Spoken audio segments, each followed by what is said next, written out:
ça la pointe de banane, le lieu où nous sommes. S'il est lié ici, la pointe de banane, mais banana a la forme d'un presqu'île. Le presqu'île, c'est quoi? Ou le péninsule, c'est une partie de la terre qui est un peu avancée vers les eaux. De l'autre côté, les eaux de l'océan que vous voyez. De l'autre côté, le bras du fleuve Congo. Alors nous sommes ici à la pointe. Sur place ici à la pointe de Banana, j'accueille le professeur des universités du pays du monde, les étudiants aussi également, les ambassadeurs, les missions diplomatiques, mes officiers supérieurs et généraux du pays, les politiciens du pays, les élèves et la population. Alors nous sommes ici à la pointe. Les pierres que vous voyez là-bas, d'autres pierres de l'autre côté au fond là-bas, la distance à 150 mètres, c'est notre pointe de Banana. Et les eaux ici que vous voyez, tous ces eaux ici, ce sont les eaux salées de l'océan. Et de l'autre côté, c'est le bras du fleuve Congo. Venez de faire comme ça pour bien suivre. Et de l'autre côté, c'est le bras du fleuve Congo. Le bras, observez, ce sont les bras du fleuve Congo, c'est ça. Mais tous ces eaux ici, c'est salé.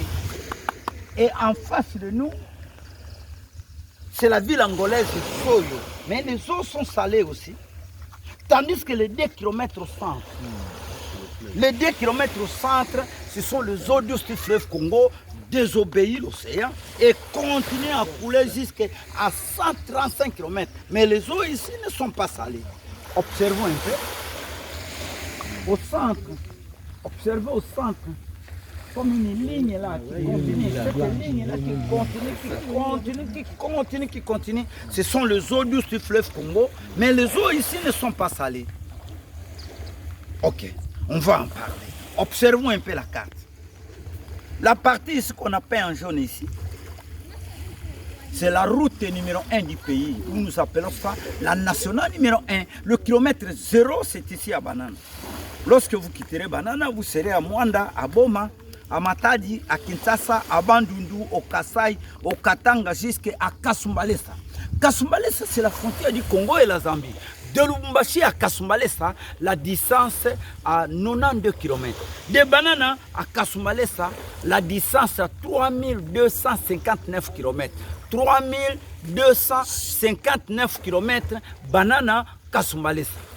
Nous revenons encore à la pointe de Banana ici. De Banana à Soyo, la distance, c'est 8 km. Avec les 8 km, les eaux se sont subdivisées en 3 parties. Le 3 km vers Soyo, les eaux salées de l'océan. Le 3 km vers Banana, les eaux salées de l'océan. Tandis que les 2 km, comme je vous ai dit, ce sont les eaux douces du fleuve Congo et qui continuent jusqu'à 135 km au niveau de l'océan. On va en parler. Observez d'abord la côte. Observez d'abord la côte. Notre pays, à travers le territoire de Mwanda, où nous avons notre côte océanique. Et notre côte océanique à 35 km. C'est-à-dire, ça c'est Kabinda, ça c'est Mwanda. La frontière entre Kabinda et Mwanda, c'est Tchende, Umbanda, c'est pour nous. Sianfumu, Mwanda village, Mwanda ville et Banana, nous avons que 35 km de notre côte. Là c'est Yema. Yema c'est de l'autre côté. Mais c'est en aval, hein, à côté des eaux. C'est Tchende. Alors,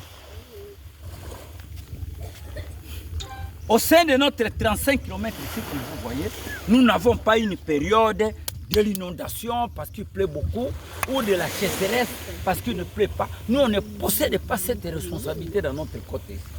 Pendant la saison de pluie, pendant la saison cherche, la situation reste la même. Mais ce que nous bénéficions ici, c'est tout simplement les eaux de l'océan.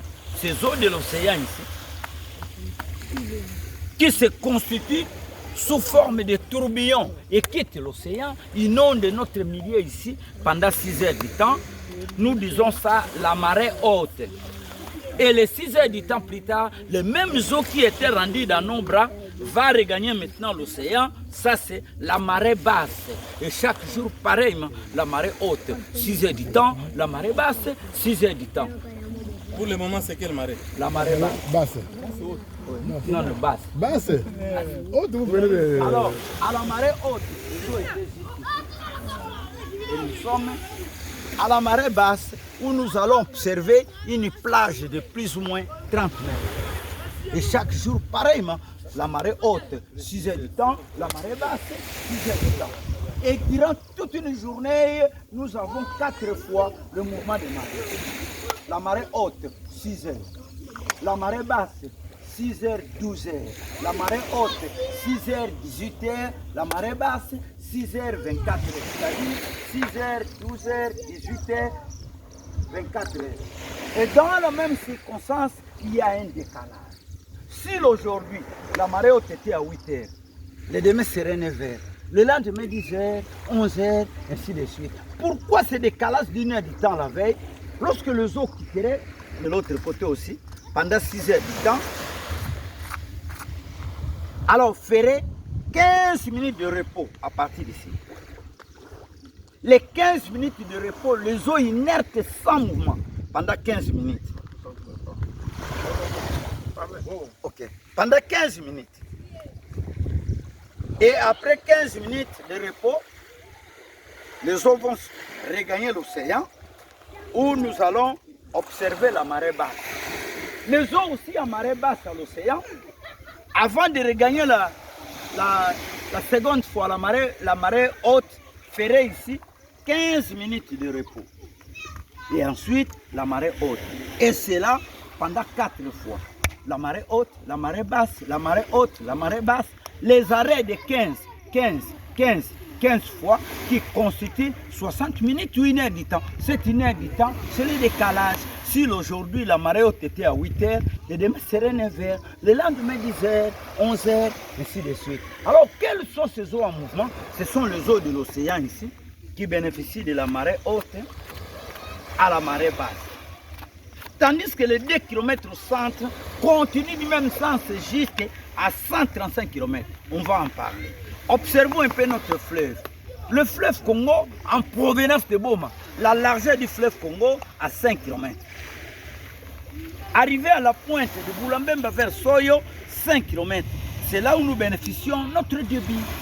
De la pointe de Boulambemba à Soyo, 5 km. C'est là où nous bénéficions notre débit. Et le débit, c'est quoi? Le débit, c'est la quantité des eaux du fleuve Congo qui se déverse par seconde à l'océan Atlantique. Mais alors, lorsque nous étions à l'école, nous avons appris que le débit, c'est la quantité des eaux du fleuve Congo qui se jettent à l'océan, qui tombent à l'océan. Mais le fleuve Congo ne tombe pas, ne se jette pas. Et les eaux de l'océan et les eaux du fleuve Congo, ils sont tous au même niveau. Au niveau de la pointe de Boulambemba vers Soyo, il n'y a pas une chute que l'eau tombe. Il n'y a pas une chute que l'eau se jette. L'eau ne se jette pas, ne tombe pas, comme ils sont du même ligne. Alors, ça c'est déverse. Où nous bénéficions notre débit en valeur de 50 000 mètres cubes qui se déversent par seconde à l'océan Atlantique. Alors, notre débit est le deuxième débit du monde. Le premier débit du monde, c'est l'Amazone. L'Amazone du Brésil déverse à l'océan Atlantique 80 000 mètres cubes par seconde. Pendant la saison de pluie et pendant lorsqu'on cherche, l'Amazonie revient à 40 000 mètres cubes par seconde. Tandis que notre débit à 50 000 mètres cubes par seconde, notre débit est invariable. Notre débit ne change pas. Pourquoi notre débit ne change pas? Parce que le fleuve Congo est en cheval à l'équateur. Et le fleuve Congo a 2 saisons. Au niveau de Mbandaka jusqu'à l'est. S'ils sont pendant la saison de pluie, au niveau de Bandundu, Kinshasa et Congo central, nous serons pendant la saison cherche. Et lorsque à l'est, ils seront pendant la saison cherche, de l'autre côté, nous serons aussi pendant la saison de pluie. Suite à cette circonstance que notre débit est resté constant à 50 000 mètres cubes qui se déversent par seconde à l'océan Atlantique. Alors, le fleuve Congo, qui venait à 5 km, voulait aussi aller à l'océan à 5 km à l'océan, empêché par les eaux de l'océan, et l'océan désirait à ce que le fleuve Congo puisse engloutir tous ces eaux ici, devient les eaux salées. Mais le fleuve Congo ne veut pas, et ça a créé comme une guerre froide entre les eaux de l'océan et les eaux du fleuve Congo. Et qu'est-ce que le fleuve Congo avait fait? Comme il venait à 5 km, plus moyen de continuer à 5 km, empêché par les eaux de l'océan, il se rétrécit ces eaux de 5 km, devient 2 km. C'est comme une entonnoir.